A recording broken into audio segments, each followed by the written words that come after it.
ఏంటది? ఆ చూపేంటి? ఎప్పుడు ఆడదాని ముఖం చూడనట్టు. ఎవరు నువ్వు నాయనా? అన్నయ్య.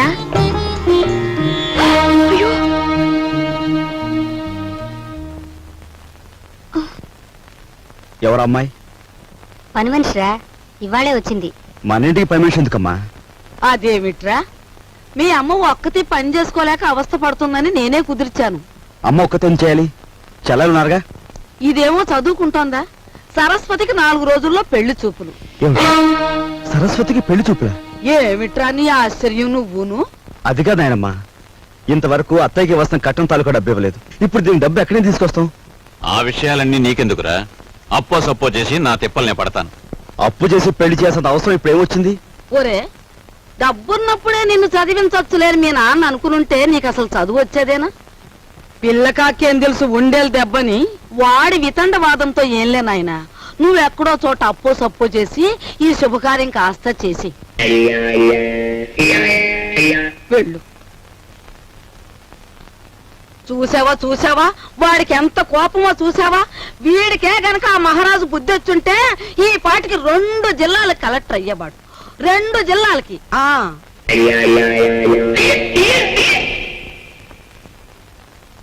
అన్నయ్య, కాఫీ. సరస్వతి, అలా కూర్చో. నీకు విషయం చెప్పానుందమ్మా, కానీ ఎలా చెప్పాలో ఏమిటో. చూడన్నయ్య, మన ఇంట్లో దేనికైనా తిరగబడి చెప్పే ధైర్యం నీకొక్కడికే ఉంది. నువ్వు చెప్పలేకపోవడం ఏమిటన్నయ్య? ఎప్పుడో పెళ్ళైన అత్తయ్యకు మనం కట్నం ఇవ్వలేకపోయాం. ఇప్పుడు నాన్న నీ పెళ్లి తలపెడుతున్నాడు. ఈ పెళ్లికి డబ్బు ఎక్కడి నుంచి తీసుకొచ్చి ఇవ్వగలడు? మరేం లేదమ్మా, నాకు పెళ్ళొద్దని నువ్వు తిరగబడాలి. అమ్మో, ఈ భయాలతోనే మనందరం నాన్నగారి బాధ్యతను పెంచేస్తున్నాం. మనం ఎదిరించి ఓ నిర్ణయం తీసుకోకపోతే అవి పరిష్కారం కావు.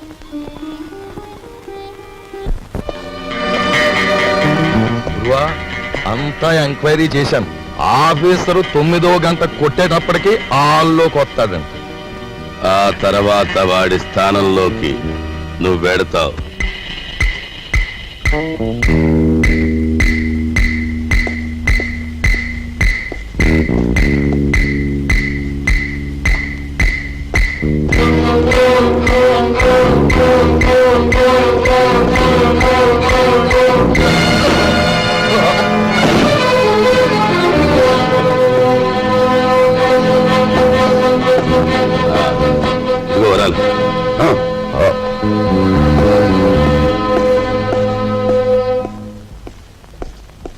Good morning sir. Good morning. ఎవరు నువ్వు?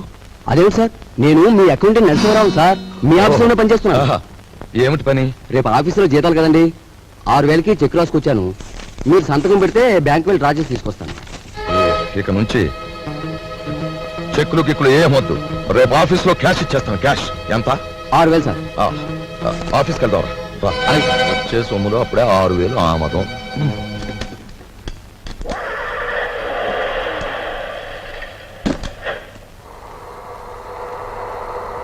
వాడు మా పెద్దబ్బాయి, ఎంఏ చదివాడు.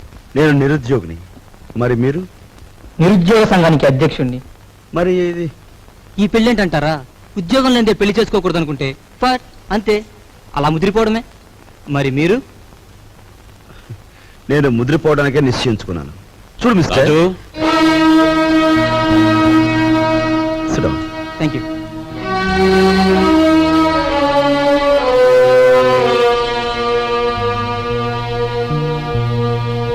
లలిత,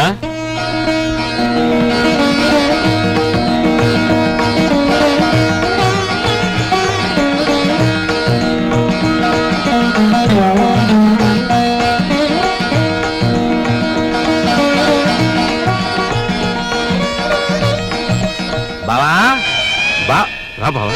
ఇదేనా రావడం? హాల్ అంతా ప్రేక్షకులతో నిండిపోయింది. కొంప తీసి సరస్వతికి ఏమన్నా పెళ్లి చూపులా? అవును బావ. బాగుంది. మొదటి సినిమా రిలీజ్ కాకుండా 2వ సినిమాకి ముహూర్తం పెట్టేట వెనకటి కూడా నీలాంటాడే. అది కాదు బావ. ఏది కాదు? ఇప్పటికి నా పెళ్ళై 5 సంవత్సరాల 3 నెలల 2 రోజులు అయింది. ఇంతవరకు నా కట్నానికి దిక్కులేదు. దానికి పెళ్ళా అంటే రేపటి నుంచి దాని మొగుడు కూడా నీ ఇంటి చుట్టూ కట్నం కోసం తిరుగుతూ కూర్చోవాలా? మా నాన్న కట్నమో అని ఫైట్ చేస్తున్నాను. గొడవ దేనికి బావా? పెద్దలందరి ముందు. అవును, నా కట్నం ఎగ్గొట్టి నువ్వో పెద్ద మనిషివి, నీ కూతురు చేసుకోవడానికి వచ్చిన ఆయన పెద్ద మనిషి, మధ్యలో నేను లోపలగాడి, అంతేనా? అవును, ఇంతకీ ఏడా పెళ్లి కొడుకు తండ్రి? ఏడు మనోహరం వచ్చాడు కొంపకి. ఏంటి నీ గొడవ? నాకు అర్థం కదా అసలు. టైం ఇస్తే నీ కట్నం బాకీ తీర్చేస్తాను. ఇదిగా ఇవన్నీ నాకు అనవసరం. నా కట్నం డబ్బు నాకు ఇస్తే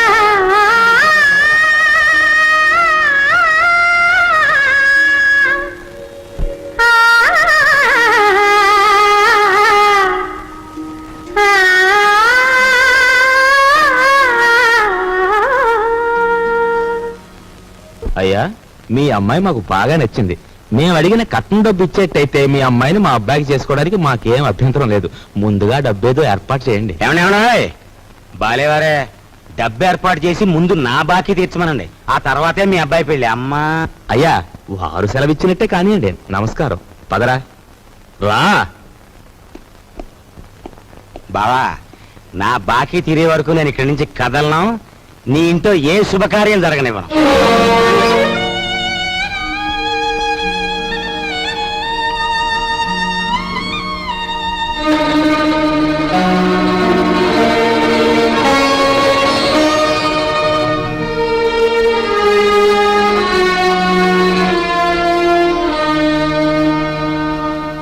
ఈ డబ్బుతో మీ పెళ్లి సంబంధం ఖాయం చేసుకునేందుకు నాకేం అభ్యంతరం లేదు. అయితే అనుకున్న కట్నం బ్యాలెన్స్ పెళ్లికి వారు ముందే ఇవ్వాలి.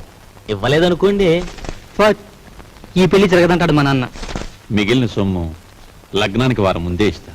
శుభం. వెళ్ళి ఏర్పాట్లు చేసుకోండి. అలాగే, వస్తానండి.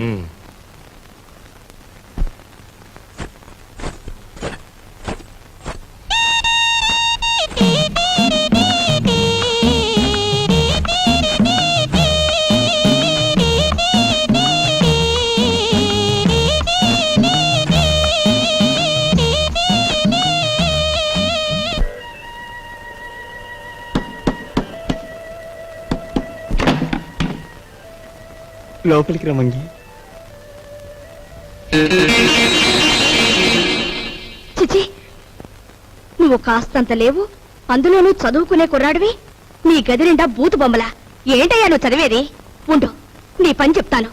అమ్మగారు, అయ్యగారు, పెద్దబ్బాయి గారు. మంగి మంగి, ఇంకెప్పుడన్నా పిచ్చి పిచ్చి వేషాలేస్తూ నా వంక చూసావో జాగ్రత్త. ఇక నుంచి నీ గది నువ్వే ఊడ్చి పాచి పోగు చీపురు అటువైపు పడే. లేదు అమ్మగారు? వద్దు, నా గది నేనే ఊడ్చుకుంటాను. ఉమ్.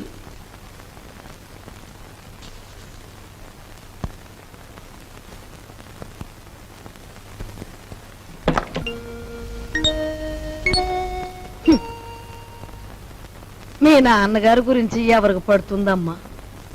ఆయన్ని గురించి అహర్నిశలు ఆలోచించే నీకు నాకు తప్ప.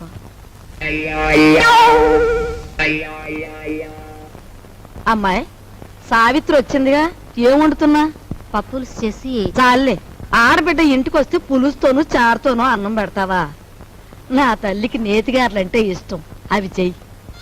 ఆగండి ఆగండి, అక్కయ్య వంట చేస్తోంది కదా అని సున్నుండ్లు గారెలు చేయమంటే ఆవిడకి ఎంత ఇబ్బంది ఆలోచించారా? పర్వాలేదు బాబు, ఇదో శ్రమ. నాకు తెలుసు అక్కయ్య, నీకు భూదేవుకున్నంత ఓపుకుందని. అయినా నేను ఎప్పుడైనా నాకు సేమియా పాయసం అంటే మహా ఇష్టం అని చెప్పానా? చెప్పను. పులిహోర అంటే ప్రాణం లేచి వస్తుందని చెప్పానా? చెప్పను. ఆయన అసలే మొహాట మనిషి వదిన, నోరు విడిచి ఏది చెప్పరు. ఆ అబ్బాయి చెప్పకపోయినా ఈ ఇంటికి అల్లుడుగా వచ్చాక ఆ మాత్రం చేసి పెట్టాలని దానికి మాత్రం తెలీదు. అలా చెయ్యమ్మా. అలాగే అత్తయ్య.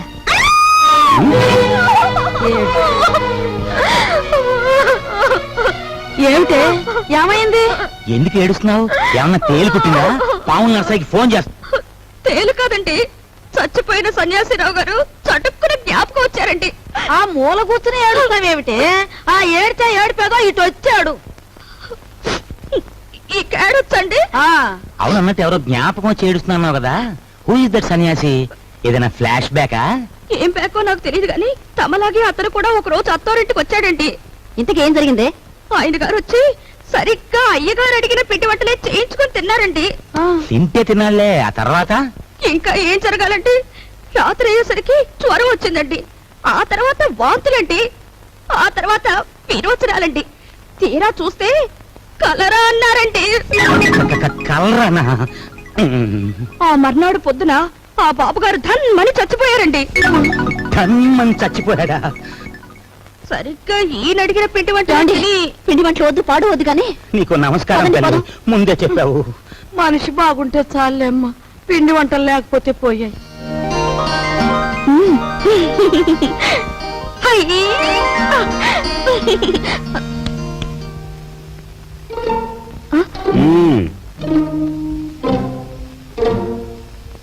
నైస్.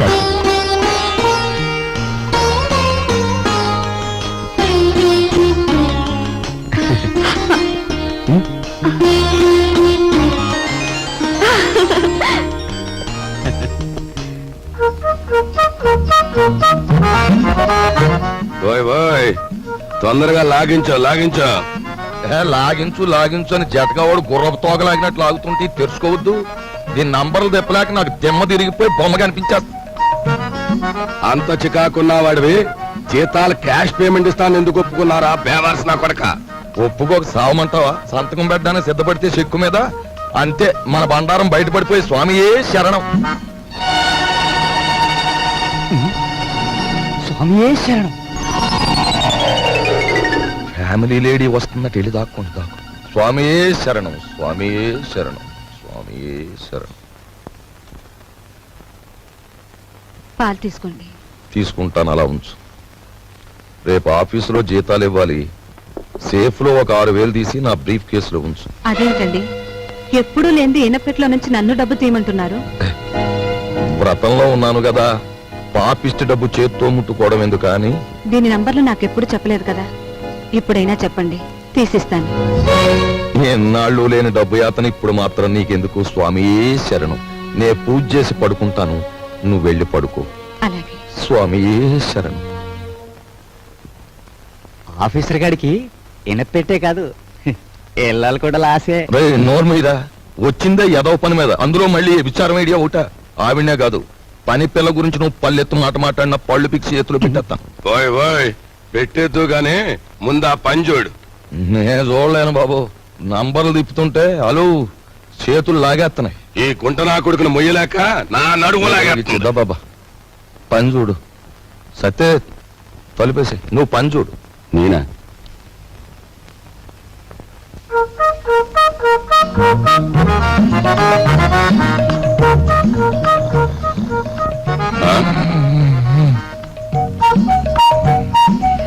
అమ్మ నా కొడక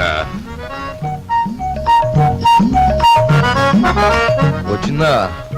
అలు ఒరే ఒరే గాడిది వాండ్రించినట్టు నువ్వు కొరకెట్టు తొంగుంటే నా బుర్ర ఏమన్నా పని చేయాలంటావా? కోప్పడ గురువా.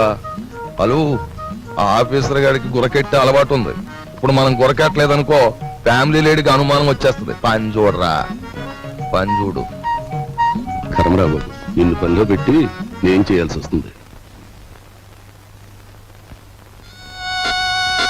ఏమండి, వచ్చా అన్నయ్య వచ్చేస్తున్నాడు.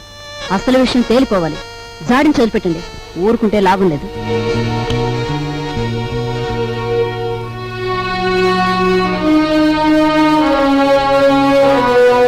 బావా, నా బాకీ తీర్చడం కోసం నువ్వు పడుతున్న బాధలు చూస్తుంటే అన్న మాట నిలబెట్టుకునేందుకు అష్టకష్టాలు పడ్డ హరిశ్చంద్రుడు జ్ఞాపకం వస్తున్నాడు నాకు.